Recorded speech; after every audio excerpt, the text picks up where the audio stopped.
Now I just want to move into a little bit of explanation. There's a former professor at Gonzaga University in the Northwest in the US. His name is Leonard Dewin. And when I first came to DePaul and was given this charge of teaching leadership to people, I did what we all do. You know, I hadn't actually done that. I'd taken 2 years off to, first of all, help with my parents' health issues, and then do some adjunct teaching. And so I was coming back to this whole leadership thing, and I did what we all do. I Googled spiritual leadership, and up came Leonard. And he had just published a book called Spiritual Leadership, The Quest for Integrity. So I just want to share with you a few comments from Leonard. Leadership is a call to conversion. Again, it's that idea of personal transformation, self-awareness leading to personal transformation. Leadership is ultimately self-development.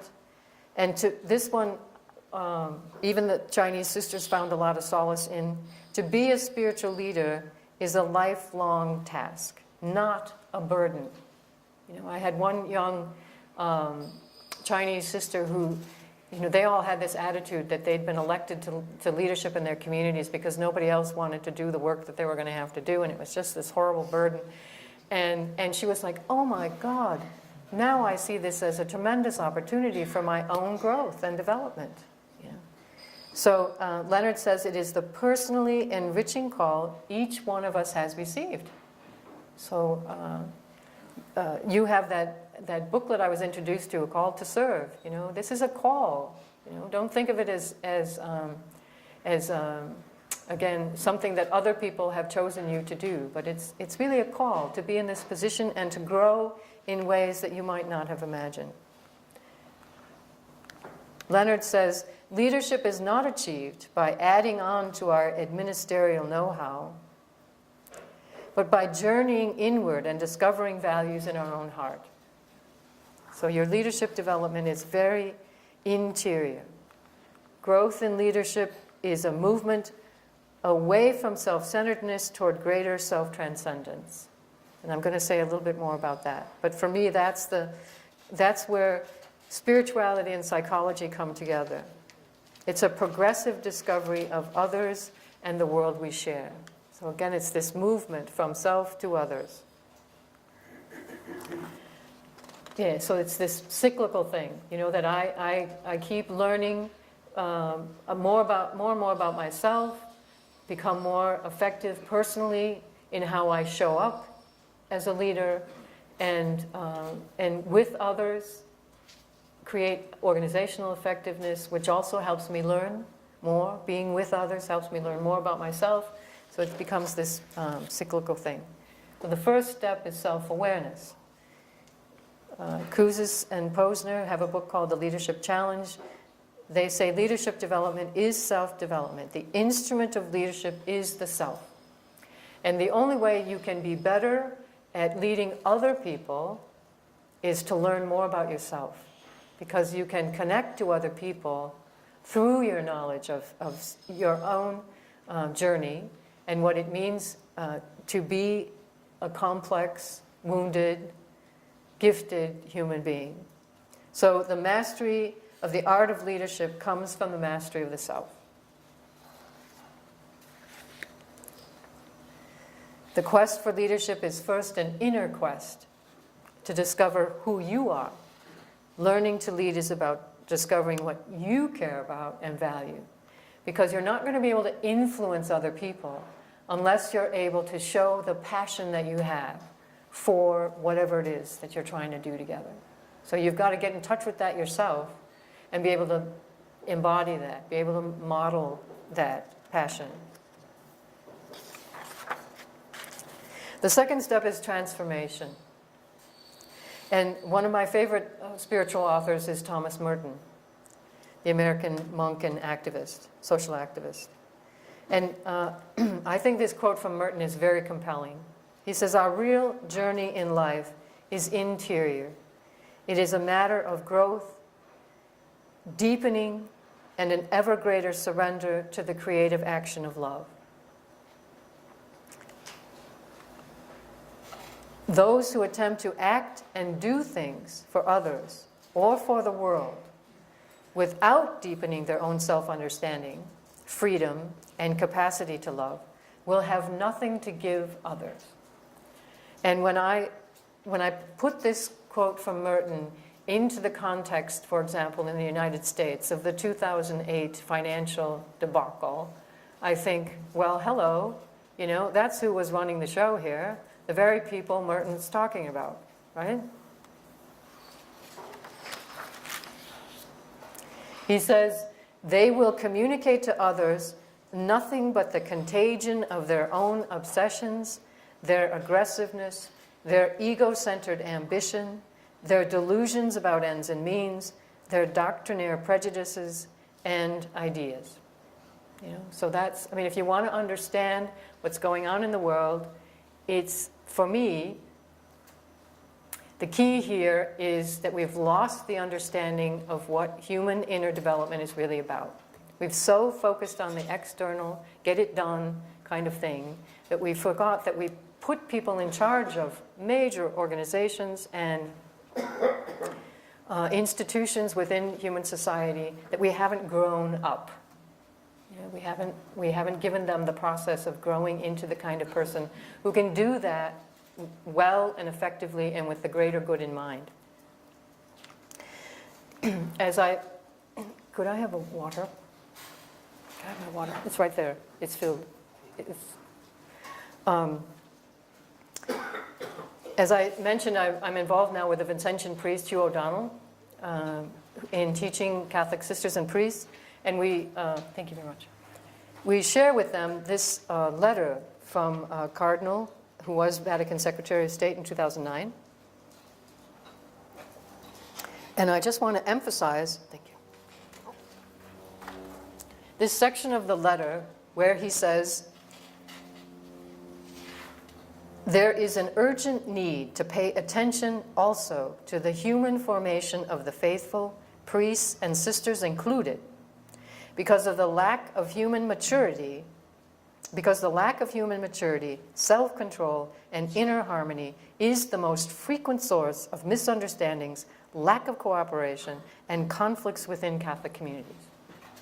So I'm on this role now of, you know, saying to people, we have to get spirituality back into the conversation about what it means to be a human being, and that this process of spiritual, psychological growth and development is key to being in the world and being in organizations that are healthy, effective, productive, going on the journey where we want to be going.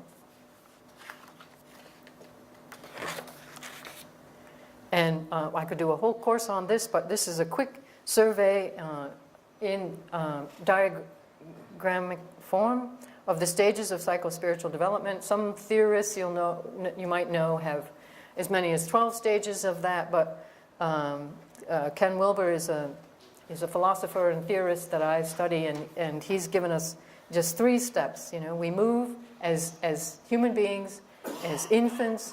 We're in this stage of development that's very egocentric. You know, the focus is on me. I need my diaper changed. I need my food. I need, you know, whatever. And we're in this place. It's a natural way of being. It's super complex, and we don't have time to go into it. But the whole dynamic of it, in terms of the function of the ego, etc. But just knowing. Every one of us is on this journey. So as a leader, can we begin to recognize in the people that we're with where they are on this journey and help them in their own inner growth and development? How do we do that? Because you don't get, Stephen Covey says this in his book, The 7 Habits, you don't get an interdependent person until you've grown the person from dependence to independence. He has another way of looking at it. That we start out in the world very dependent, we move into a stage of independence, and it's through that stage we need to be moved to interdependence. But if you don't allow people to have the independent stage, you won't get them to the interdependent stage. This model says we start out with a focus on me, eventually we become able to recognize that we're part of a family, we're part of a local group, we're part of a school. We get this, what they call ethnocentric idea of us, our team, our, but hopefully as the person moves through their experiences, they move into this ability to have this vision that is world-centric. That people are not born to be considerate of others. It's a growth process. It's a journey process. And I'm sure you can recognize it in the people that you know. So the next question, of course, being, well, how do you do that? How do you move people through that process? So as I look around, again, for resources, I should say my first career was in journalism, and I still consider myself to be a person who's asking questions, finding the resources, and trying to put them out there for people to make use of. So my question is, all right, okay, so we have this model that says people grow from egocentric to ethnocentric to world-centric, or from dependence to independence to interdependence. But how do you do that? Because the key here for me is if we could figure that out and bottle that and sell it, we'd have a much better world. That's what excites me about it. So how do we do it? Well, St. Paul, he's considered by the scholars to be the first person in the Christian community who really talked about spirituality and spiritual growth. And this line from Corinthians, he says, pursue love and strive for the spiritual gifts. So I look at that and I say, whoa, there's verbs there. There's very strong verbs there. Pursue and strive. So it's hard work. It's not something, we kind of, this next thing, so if we do that, if we pursue love and strive for the spiritual gifts, well, what are the spiritual gifts? You might recall that Paul also gives us the fruits of the Spirit. We could all, as children, recite them at one time, right? Love, joy, peace, patience, kindness, serenity, gentleness, and self-control. Well, I think I held, again, this gets back to, what kind of mental model are you carrying around in your head? I think as a child, I sort of thought that I'd get zapped by God's grace and I'd be able to live this, right? But what occurred to me was that Paul was saying, this is hard work to be this. You have to pursue it and you have to strive for it. And it comes to you somehow with the grace of God, but also with your work. And the other thing that struck me about these gifts, again, is these gifts are all about how we are to be here with one another. It isn't just me sitting in my little, grade 4 desk and God is going to give me these attributes and it's all about me and God. I'm going to be, I'm just going to be this loving, patient, peaceful. Well, it's like, hello. That happens in relationship to other people. And how you learn to do this also happens in your relationships with other people. Other people are your classroom, are your way in which you learn to do these things. There's no zapping from on high that happens. Okay, so that's my stuff on spirituality and how I think it is important to leadership. And now I'm going to focus on Vincent. Are we doing okay? Anybody? Have I lost anybody? Anybody? Yeah, no, you're following me? Okay, good. Okay, Vincent de Paul. We know Vincent as this incredible icon for charity, but the idea that was behind the Vincent on Leadership project was to look at Vincent as a leader, as someone who did extraordinary leadership and management. And just to review a few things, from the research, Vincent, he was responsible for this immense outpouring of charitable care in the 17th century. As one biographer says, almost 10,000 children were rescued from certain death. In Paris at Saint-Lazare, soup was distributed to thousands of poor twice a day. He was also involved in reforming the church, as we know, working to train priests. Thousands of them made the retreats that he organized. But again, my question is, what happened to Vincent before he accomplished all of that? And that's the really interesting story. When I first started talking to people in my application process at De Paul, and I was told by Father Murphy, Vincent transformed social service in Paris in the 17th century. And then I read about Vincent, and I said, hang on, as you would say here, hang on. None of that happened until Vincent himself was transformed. And that's my point, And that's why he's such a great person to use as an example. His biographers say that Vincent entered the priesthood because at that time it was a cushy job. It was a job. It was a job that got you benefices, and he had a plan. He came from a poor peasant family, and he was smart. His family recognized that he was smart. They sent him off to be trained, educated, but his goal was to bring in some money that he could send home and take care of the other folks. It was a common thing in those days. What his biographers tell us, though, is that Vincent grew in his own inner depth and his commitment to Christ and the poor. Well, how did that happen? One of the first things that I'd like to point out is that his biographers say that in part it was because he learned, again, from the community in which he was moving. There were significant mystics and deeply spiritual people. Berulle, Francis de Sales, Jane Frances de Chantal, André Duval, Louise de Marillac, of course, Elaine. All these people were part of his community that were helping him awaken to this new understanding of what his priesthood meant. And so under these companions, as Robert Maloney says, Vincent underwent a striking conversion in which he gave his life over to God in the service of the poor. So something happened interiorly for Vincent. Vincent began to reflect on the deep misery he witnessed. And so 3 key factors seem to be there in Vincent's journey. The events that were a part of his life, the needs that he saw, and the reflection that he was called to by others and through his own personal growth and development. He was constantly confronted with misery, both physical and spiritual, says one biographer, and this brought him an interior illumination, an understanding that his personal vocation was to place himself at the service of the poor and the sick, where they were most abandoned in the countryside.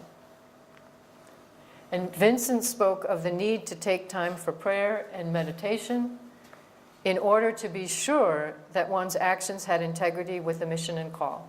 So in his own personal journey, Vincent recognized that spirituality was key. It wasn't just about doing.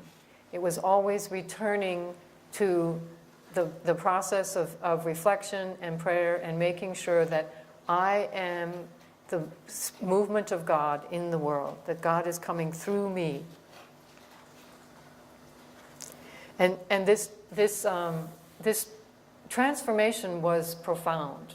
A couple of my favorite stories about Vincent are the fact that he tells the story on himself, that when he was a small boy and his father used to take him to the village and walk along the road and across the bridge into town, he was embarrassed. Vincent says this of himself. He was embarrassed to be seen with his father because his father was dressed like a peasant and had a small limp. And then later when he's at the seminary, he's up in his room, they come to tell him that his father has come to visit him, and he says to the people who say, your father's downstairs waiting to see you, he says, I'm not going down. He refuses to see his father because he doesn't want to be seen with this man who's dressed like a peasant.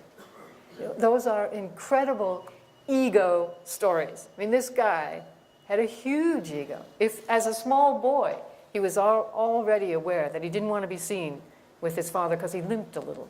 He was somehow defective. And in the end, through this process of being called by others to spiritual growth and development, he ends up being someone who champions the poor as our Lord and Masters. So that's what I'm trying to suggest here, is that if we could get our hands on what that process is and help others do it, and that's what we're trying to do through the leadership courses. When I was, the people who first did the course, I was actually encouraged to put the course online by people I was working with in Kenya. We did the course a couple times. I went over there after they had done the course. We had a group full of people who were sort of debriefing their experience of the course. And someone in that group said, I know a lot about leadership courses. I've looked at leadership courses all over the world. This course is different. This course is transformative. So, that's what I'm trying to do. I'm trying to learn the lessons from Vincent and then move people through that process. In terms of prayer, again, Vincent said, all other actions of the day receive their true value from prayer. And I love this quote, it must be held as indubitable principle that in proportion as we labor for the perfection of our own interior, shall we be more capable of producing the fruit on behalf of the neighbor. Back to my little image of the tree. This is what we're meant to do. We're meant to produce fruit. But you only get it through this process of spiritual leadership development. So it's through that process that you end up with really another one of my most favorite stories about Vincent, and that is that, at the time of the French Revolution, when the people broke into the Pantheon and they smashed all the religious statues, they didn't destroy Vincent's statue, because even more than 100 years after he had died, they knew of his spirit, of his generosity, of the dignity with which he held the poor. So how do we leave that kind of legacy behind? And how do we create more Vincents? I mean, that's to me is really, because the world is in a very terrible condition, getting worse by the day. I was just told by, I'm forgetting your name, about the cyclone hitting Mexico. Worst. Happens to be named after me, I think he said. And, or not named after me, but has the same name as me. This is, it's just going to be the refugee situation. We're only going to get there, only going to get to the place beyond where we are today, I think. I'm convinced, through the individual spiritual growth and development of our leadership. Okay, so in summary, spirituality is personal transformation. I'm coming to understand spirituality, the way I define it now, is that it refers to this complex dynamic of our conscious growth in relational awareness. We know now through science that everything is one. Our universe is one. Our planet is one. And somehow we carry that seed of that oneness in our being. And sometimes we go through a process that allows us to awaken to a conscious knowledge of that. However, just having that glorious moment of awakening, or as I stand and look at the sunset, I have this inkling that there's something that I'm a part of, a greater thing that I'm a part of. Well, that's all good and nice, but unless it's carried into the workplace, unless it's carried into your family as something that affects your behavior, it's not really helpful, So the second part of this is that spiritual growth is required as I come to learn what the implications of that are, what the meaning of that is for me, and how I can become more whole, and how I advance in the skills that are needed in order to show up in the world in a good place. So this idea that it's not just about physical skills and awareness, it's not just about mathematical, IQ, verbal, I'm good at those kinds of things. Daniel Goleman told us we need as leaders to be good at emotional intelligence. But it's this wisdom and compassion, this spiritual intelligence that we also have to carry in there. So I'd like to just stop, give you a moment to not be listening to my voice and to reflect on these questions. And I'll give you about 4 minutes to do that. How well do I know the values that guide my choices and actions? And what are the spiritual growth practices and that support my commitment to the communities of which I'm a part? So just, again, take a few minutes of contemplative space, shall we say, to just let all the words that I've thrown at you kind of sink in and think about the implications for yourself.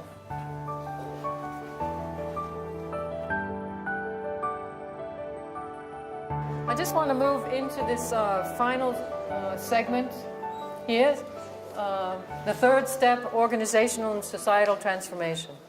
And as we all know, Vincent said it's not enough to do good, it must be done well.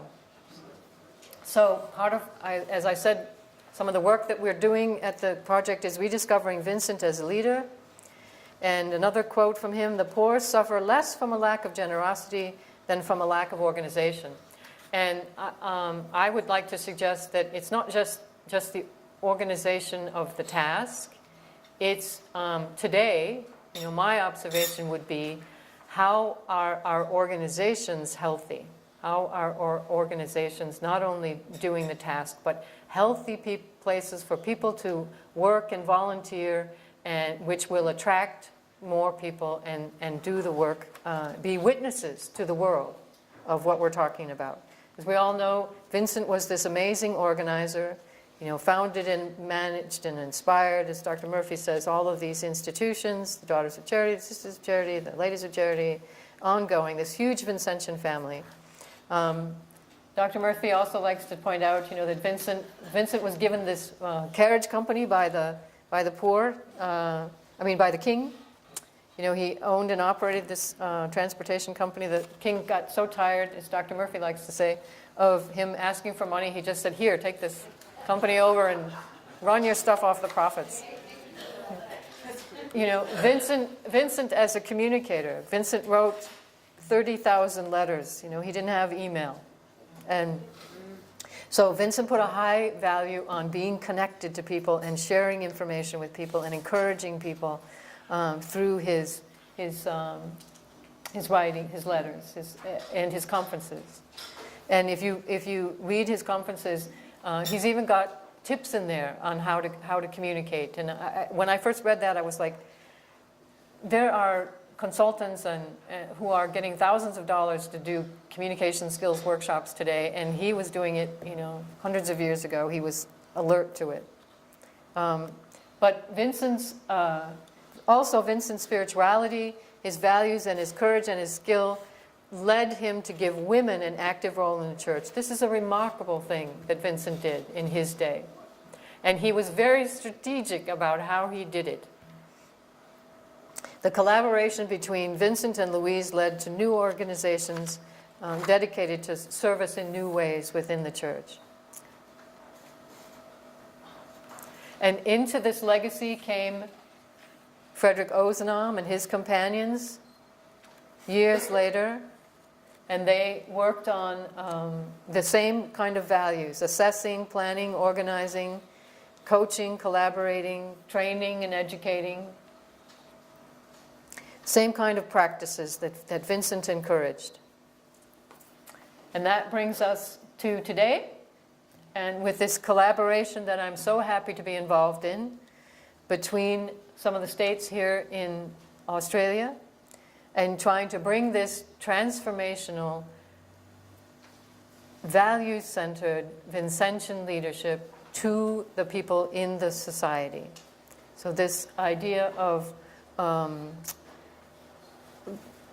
working together, we are doing that, I think, in the spirit of Vincent, in the legacy of Frederick and all the Vincentian family, connecting up, trying to do what we can to enhance our organizational way of being. Because that's key, I think, to how we're going to attract younger people to be a part of this. You know, what they're telling us about young people today is that they're not interested in a long-term commitment to an institution anymore. I think some of that is in many ways because our institutions have failed them, failed us. But that seems to be a part of their makeup. But so if we're going to attract them, it's going to be, again, through what their need is, what they're looking for. And they're looking for a community to belong to that's going to help them engage in things that have meaning and purpose and value for them, that are going to help them, and that we can model that not only as individuals, but as an organization. And so that's what, when Livia contacted me and said, you know, she would like to do this, she would like to work to create this collaborative leadership program here, I immediately said, I'm willing to help and do whatever you need. And then Livia, again, out of this collaborative sense, this inclusive sense, created a advisory committee. You know, so it wasn't just Livia and me. Livia opened up to an advisory committee, and we have worked together to establish these courses that have now taken place twice, the level 1 here in Victoria, and again opened it up, you know, to a request from South Australia to be involved. And again, the answer is not, you know, well, this belongs to us. You know, it's no, it's like happy to do it, happy to share, happy to collaborate, because this is so important. And so the South Australia group had their first level 1 course in the fall, and will be next week, of course, starting level 2. So in conclusion, I'd just like to offer, as I said, Vincent is many things. He's also a model for our idea of coaching, and we like to use this quote from a letter that he wrote to one of the sisters. It seems to me that your leadership improves every day and is producing additional results, you know, bearing fruit, producing additional results as well as we could wish. Your most humble servant, Vincent de Paul. So encouraging one another in this growth of how we are leaders. Now we have a few minutes till tea time. I want to draw your attention to the sheet, the second sheet I told you about. The activity leadership shifts. This is an attempt to try to, again, talk about the paradigm shift that's taking place in our understanding of leaders, which is driven by our shift in our understanding of what leadership is about, how we define leadership, and how we understand our place in the world. And so what I invite you to do is, again, spend like 2 minutes quietly yourselves and then sharing with one another until we're told by someone it's tea time. Take 2 minutes to just look at this sheet, looking at what leadership attributes are on the left and the emerging management and leadership attitudes on the right, and flip it over if there's anything missing or anything you'd like to add in terms of your personal paradigm shifts taking place as your understanding of leadership today. So I like to invite people, before you start talking at the table, for the sake of the introverts especially in the group, to take like 2 minutes of quiet, and then when you see that the people at your table seem to be ready, to engage in conversation until tea time. So I just want to thank you again. I hope you find some value in what I've shared with you this morning. It's really, again, something I'm deeply passionate about and on the journey of exploring. So I'm very happy to hear how it resonates with you and any additional comments that you might be able to make. So thank you very much for your attention and for allowing me to be with you today.